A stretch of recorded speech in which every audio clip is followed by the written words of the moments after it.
होता है, यहाँ पे ए पॉइंट होता है, यहाँ से हम ये पकड़ते हैं, यहाँ से ये पकड़ते हैं।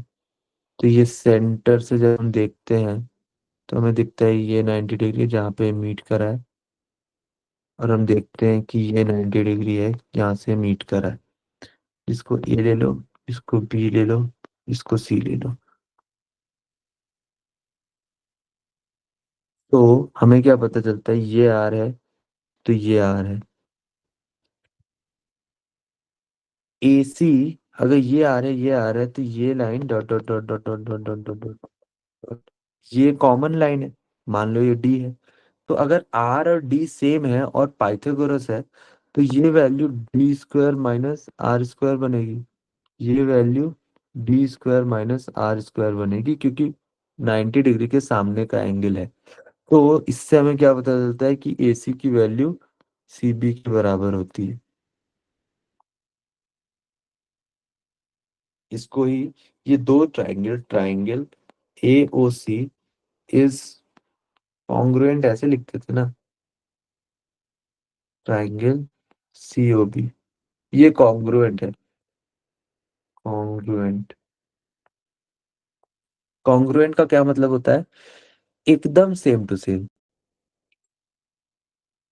एकदम सेम टू सेम, स्कूल की याद है। एकदम सेम टू सेम होता है, मतलब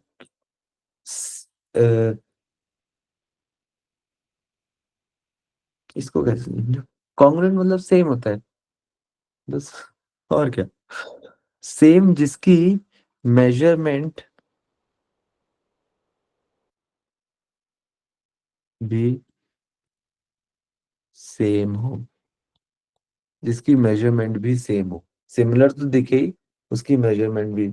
एक के ऊपर एक रख दो तो नीचे वाला ना दिखे, एकदम सही बात है। ठीक है, तो ये हो गया फर्स्ट केस जो तुम्हें याद होना चाहिए। दूसरा क्या आता है, लिंक्डइन पे मैसेज आ गया है, हटा इसको। तो दूसरा वाला केस क्या है, कि दो सर्किल ऐसे होते हैं, ठीक है, और ये सर्किल ऐसे हैं कि वन सर्किल नहीं भाई, सर्किल, वन सर्किल, मैसेज से मैं डिस्ट्रैक्ट हो रहा हूँ।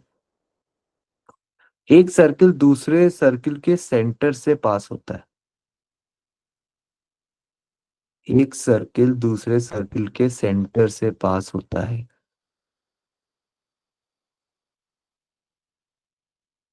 सर्किल पासिंग थ्रू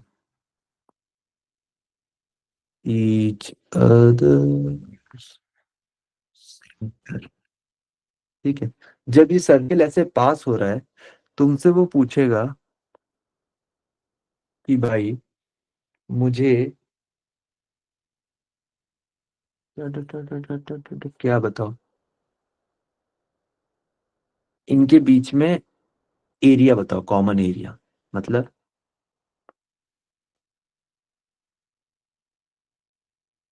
ये वाला पोर्शन बता दो,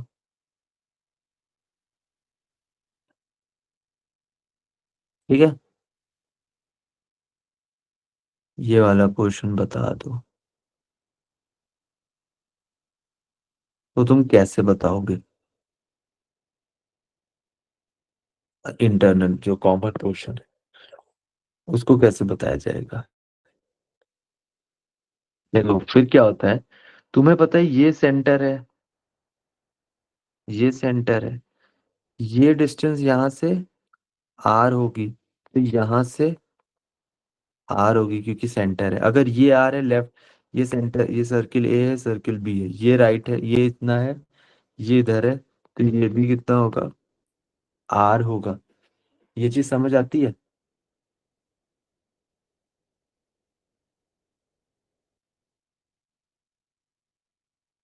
ये चीज आर होगी। फिर क्या करोगे तुम, यहाँ पे देखोगे एक बार कि दोनों सर्किल सेम है, मतलब दोनों इक्वल सर्किल होंगे, इक्वल सर्किल होंगे, ठीक। तो यहाँ पे अगर इस पॉइंट से इस पॉइंट तक क्या होगा, आर होगा। और इस वाले पॉइंट से इस पॉइंट तक कितना होगा, आर होगा। सिमिलरली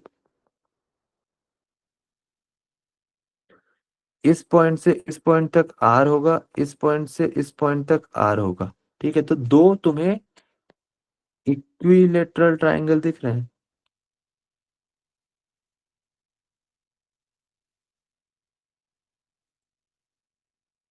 दो तुम्हें इक्विलेटरल ट्रायंगल दिख रहे हैं, इक्विलेटरल ट्रायंगल दिख रहे हैं।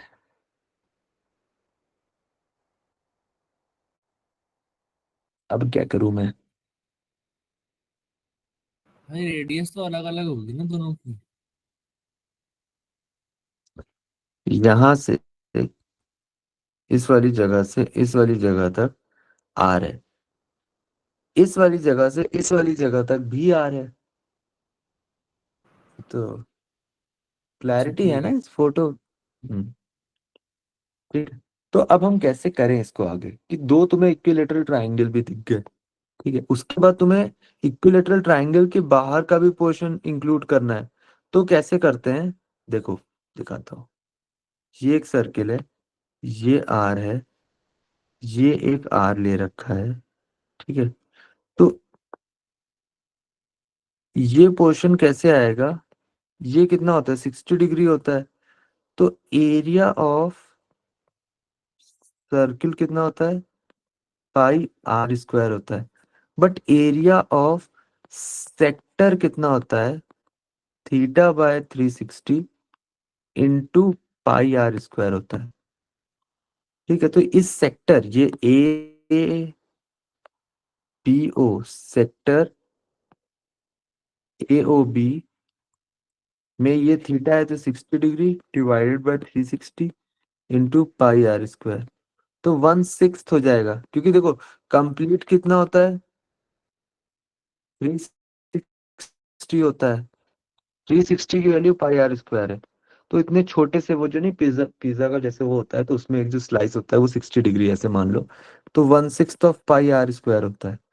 तो ए ओ बी सेक्टर का ये वैल्यू हो गई, ए ओ बी सेक्टर की ये वैल्यू हो गई। बट हमें तो ये सिर्फ और सिर्फ कौन सा पोर्शन चाहिए, हमें तो ये वाला पता करना है। तो ये वाला सिर्फ पता करना है, उसमें क्या होगा कि वो तो पूरे उसकी आ गई है, तो उसमें से 1/6 पाई आर स्क्वायर में से तुम माइनस कर दोगे 3/4 आर स्क्वायर। ये आर स्क्वायर ये कहाँ से आ गया, 3/4 एरिया ऑफ लिटिल ट्रायंगल पे। इक्विलेटरल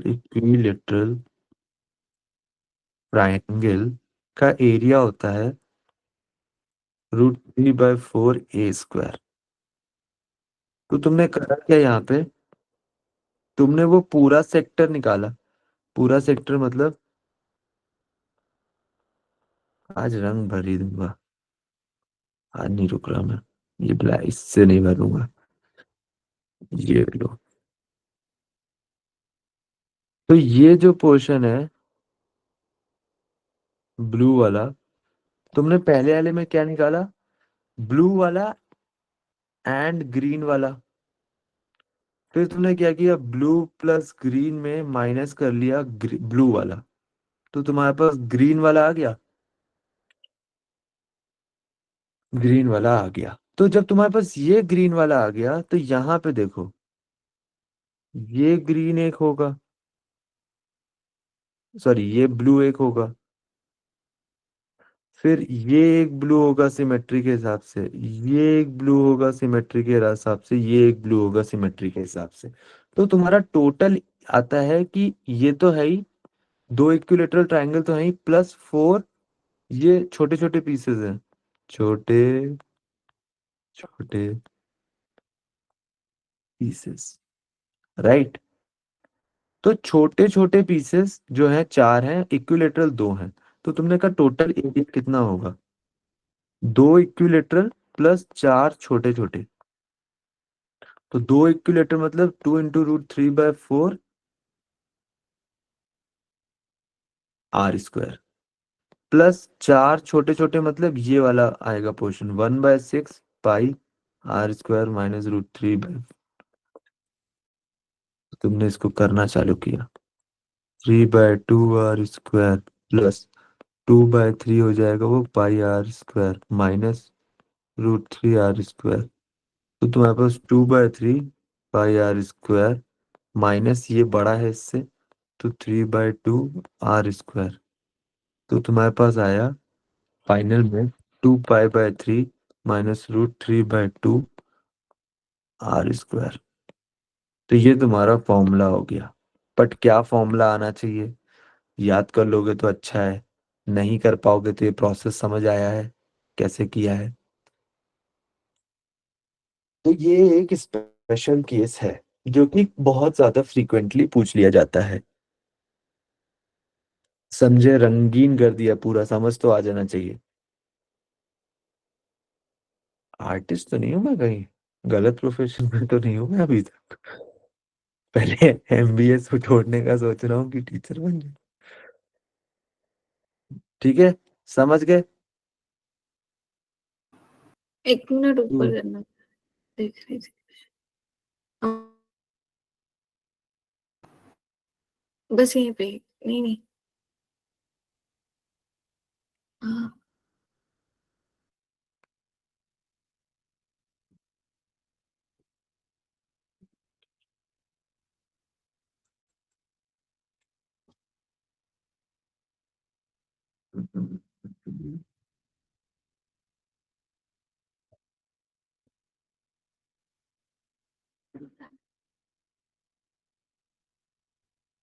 ठीक है, तो ये हो गया बी वाला केस। ए वाला तो इजी था, बी वाला बहुत ज्यादा।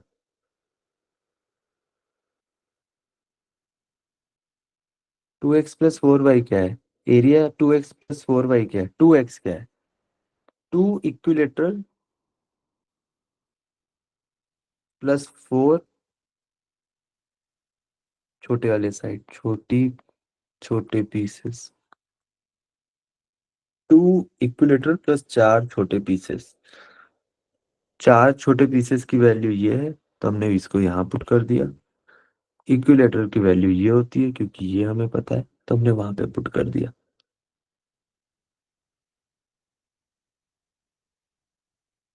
ये हो गया। फिर सी पे आते हैं। एक बार क्या करेगा वो, ऐसे दे देगा, ऐसे दे देगा, और एक ऐसे दे देगा। तुमसे पूछेगा कि ए बी की लेंथ दे देगा, A B is equals to X. तुमसे पूछेगा इसका रेडियस बता दो, इसका रेडियस बता दो। तो तुम कैसे करोगे? तो तुम कुछ नहीं करोगे, रेडियस कहोगे AB/6 होता है।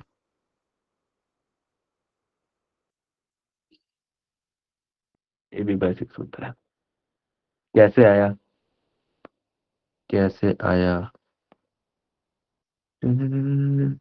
ये अगर ए बी है, मान लो तुम, ये ए बी एक्स नहीं है, 4x है। ठीक है, 4x है मानते हैं, क्योंकि कुछ भी मान सकते हैं, ए बी है। तो एक्स ये हो गया, तो ये एक्स हो गया क्योंकि ये सेम है।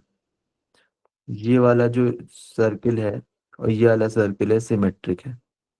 तो ये एक्स है, तो ये एक्स है। ठीक है, तो ये कितना है? आर है। तो यहां से ये कितना है? एक्स है। ठीक, इतना मुझे क्लियर हो गया। ये आर है। अब क्या करें? फिर ये आर है, ये एक्स है।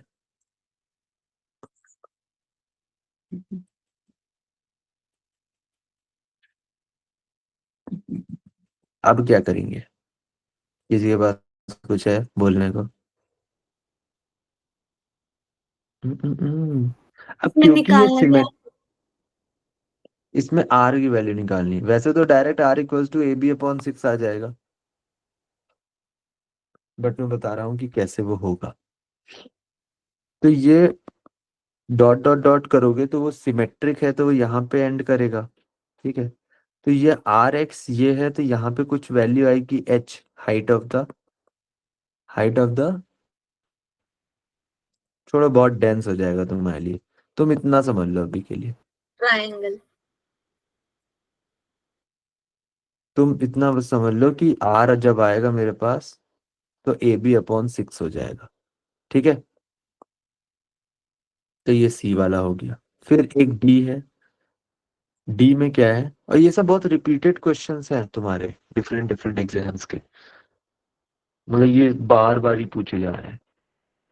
तो याद कर लो अगर बार बार पूछे जा रहे हैं तो। इसमें क्या होता है, एक सर्किल है और दो इंटरसेक्ट कर रही हैं कॉर्ड। तो ये ए बना रहा है, ये सी, ये बी बना रहा है, ये डी। मतलब इस तरह से वो डिवाइडेड है। फिर कहीं पे सेंटर होगा यहाँ पे, तो उस सेंटर से आर तक का डिस्टेंस। ठीक है, तो मेथड वन क्या कहता है कि मेथड वन क्या कहता है, कैसे करो इसको, कि जैसे ये सेंटर है और ये क्या है, कॉर्ड है। तो इस पे जब तुम परपेंडिकुलर ड्रॉप करोगे तो उसको आधे में वो डिवाइड कर देगा, आधे में डिवाइड कर देगा। मतलब टोटल वैल्यू, अबे ये मूवी हो गया, आधे में वो डिवाइड कर देगा। तो टोटल वैल्यू जो फॉर एग्जांपल अगर मैं इसको एक वैल्यू लेके कर लूं, जैसे ये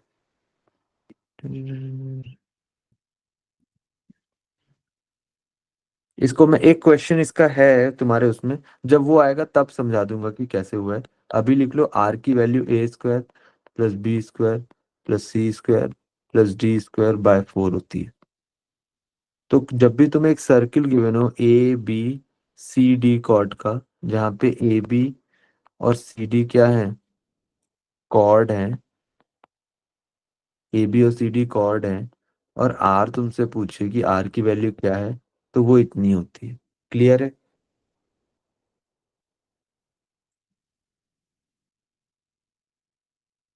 ये तुम्हारे 4 केसेस हैं जो इम्पोर्टेंट है, जो बार बार तुम्हारे पेपर में आ जाते हैं। ठीक है, बस इतना हो गया, इतना हो गया, हम आगे बढ़ गए। इतना हो गया, हम आगे बढ़ गए। तो हमने अभी तक सर्किल भी कंप्लीट कर लिया है, जितना भी था सर्किल।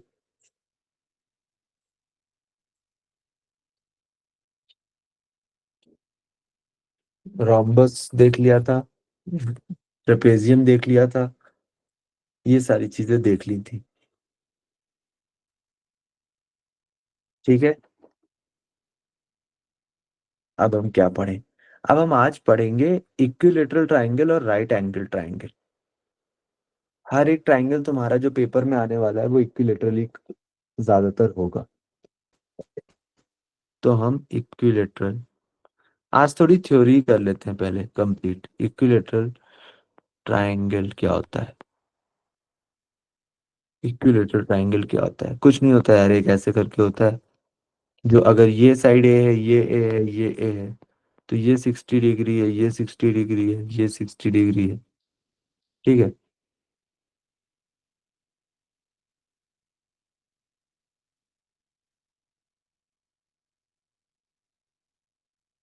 ओके। आर की वैल्यू a/2√3 है। आर क्या आ गया, रुको फिर से समझाता हूँ, यहाँ से नहीं स्टार्ट करूंगा। देखो ये चीज है, ठीक है, इक्विलेटरल ट्रायंगल। तो एरिया पहले निकालते हैं। एरिया कैसे निकालूं मैं? तो मेरे दिमाग में आता है कि यार ये लाइन है, इससे एक परपेंडिकुलर ड्रॉप कर देता हूँ। तो परपेंडिकुलर ड्रॉप करूंगा क्योंकि ये सिमेट्रिक है पूरा पूरा। तो ये a/2 और a/2 बनेगा। ठीक है, अभी लग नहीं रहा होगा थोड़ा बहुत symmetric, A B C D में बी डी की वैल्यू डीसी के बराबर होगी। ठीक है, बी डी की वैल्यू डीसी के बराबर होगी। कलर ये पसंद नहीं आ रहा मुझे। ठीक है, बी डी की वैल्यू डीसी के बराबर होगी। तो a/2 ये आ गया। तो तुम्हें ये h की वैल्यू निकाल सकते हो, एडी की वैल्यू। पाइथागोरस दिख रहा है यहाँ पे, तो पाइथागोरस लगा दिया h की वैल्यू निकालने के लिए। तो कैसे निकलेगा, a का square is equals to a² by 4 plus h का स्क्वायर। तो h के स्क्वायर की वैल्यू आ गई a² बाय 4 3। तो h की वैल्यू हो जाएगी √3a बाय 2। तो यहां से हमें क्या समझ आया कि हाइट ऑफ मतलब इक्विलेटरल ट्रायंगल क्या होती है? हाइट ऑफ इक्विलेटरल ट्रायंगल होती है h = 3a/2। ठीक है, फिर तुम्हें दिखा कि अच्छा ठीक है, हाइट समझ आ गया, तो एरिया क्या होता है? एरिया होता है half base into height. Half base into height होता है। तो हाफ बेस कितना है? ए। हाइट कितनी है? √3/2a। तो यहां से तुम्हें पता चला 3/4 a²। तो तुमने एरिया भी निकाल लिया ऑफ इक्विलेटरल ट्रायंगल। तुम्हें ये दो चीजें समझ आ गई है। ठीक। अब क्या है, ये चीज समझ आ गई है तुम्हें, इतना क्लियर है? पेरीमीटर 3a होता है। पेरीमीटर 3a होता है। ठीक है, ये तीन चीजें समझ गए? इसमें कोई दिक्कत है किसी को? Equilateral equilateral triangle